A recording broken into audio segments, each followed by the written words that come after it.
Hello friends, welcome to my channel. तो guys, आज हम लोगों का है टॉपिक फीमेल रिप्रोडक्टिव सिस्टम। तो हम ये डिस्कस करेंगे कि फीमेल रिप्रोडक्टिव ऑर्गन जो सिस्टम होता है पूरा, वो कैसे वर्क करता है। ठीक है। तो यहाँ पे मैंने आप लोगों के लिए एक स्ट्रक्चर बना रखा है, एक डायग्राम बना रखा है। ठीक है। ठीक है। जब एक गर्ल बेबी बॉर्न होती है तो उसके ओवेरीज के अंदर जन्म से ही कई सारे इमेच्योर एग्स होते हैं। क्या होते हैं? कई सारे इमेच्योर एग्स होते हैं। तो उसको मैंने एक नंबर दे दिया कि 1000 इमेच्योर एग्स होते हैं। कितने एग्स होते हैं?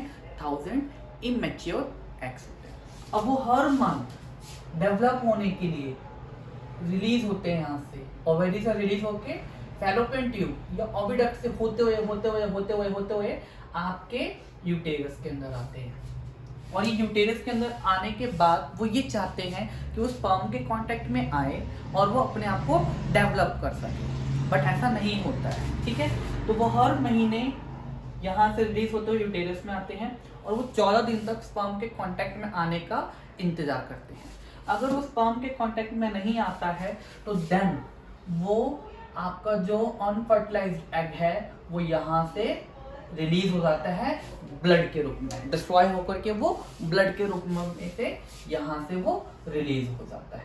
ठीक है। और इस प्रोसेस को हम मेंस्ट्रुएशन साइकिल बोलते हैं, जो मोस्टली फीमेल्स में होता है। और ये प्रोसेस, ये साइकिल हर 28 दिन बाद होता है।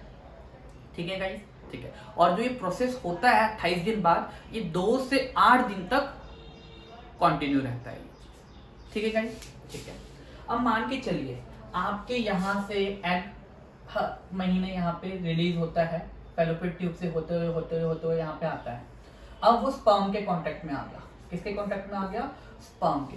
तो वो धीरे धीरे स्पर्म के कांटेक्ट में जब वो आ जाएगा तो वो आपका फर्टिलाइज्ड एग में डेवलप हो जाएगा। अनफर्टिलाइज्ड एग आपका क्या हो गया? फर्टिलाइज्ड हो गया। तो जिसको हम जाइगोट भी बोलते हैं। तो वो यहाँ पे जाइगोट बनना स्टार्ट हो जाएगा। तो जब ये जाइगोट यहाँ पे बनना स्टार्ट होगा तो यहाँ पे एक टिश्यू होती है जिसका नाम होता है प्लेसेंटा। ये काफी स्पेशल होती है। ठीक है। तो ये इसके कांटेक्ट में रहता है। ये इसके कांटेक्ट में क्यों रहता है? क्योंकि उस जाइगोट को जो न्यूट्रिशन चाहिए वो उसके मदर से मिलेगा उसको, और वो उसको कनेक्ट करने के लिए यहाँ पे एक टिश्यू का इस्तेमाल किया जाता है, और वो टिश्यू होता है प्लेसेंटा। ठीक है गाइस, इसका रोल समझ आ गया आप सभी को। जितने भी न्यूट्रिएंट्स उस जाइगोट को चाहिए डेवलपमेंट के लिए, वो उसको प्लेसेंटा के द्वारा मिलता है। और जो उस जाइगोट के अंदर जितने भी वेस्ट प्रोडक्ट रिलीज किए जाते हैं उसके द्वारा, वो भी प्लेसेंटा के द्वारा रिलीज किए जाते हैं।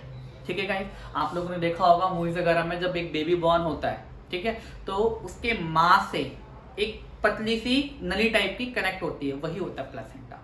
ठीक है गाइस। ठीक। तो अब वो धीरे धीरे यहाँ पे डेवलप होना लगेगा। अब वो डेवलप होने में उसको प्रॉपर एक शेप में, बेबी की शेप में आने में कितना टाइम लगता है? 9 मंथ्स का टाइम लगता है। टोटल 9 महीने में वो पूरी तरीके से डेवलप हो जाता है और वो फिर यहाँ से उसको निकाल लिया जाता है। तो आपका एक बेबी जन्म ले लेता है। ठीक है गाइस। ठीक है। अब कई बार ऐसा भी होता है कि 9 महीने तक वो बनता जो जाइगोट है वो नहीं रह पाता यूटेरस में, उसको पहले निकाल लिया जाता है। तो जो बेबी बॉर्न होगा वो इमेच्योर होगा, वो पूरी तरीके से मैच्योर नहीं होगा। तो उनको कम से कम 9 महीने चाहिए मैच्योर होने के लिए उस बेबी को। ठीक है गाइस। ठीक है।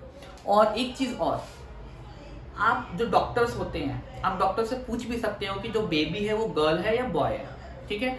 बट अब गवर्नमेंट ने इस चीज को बैन कर रखा है। क्यों?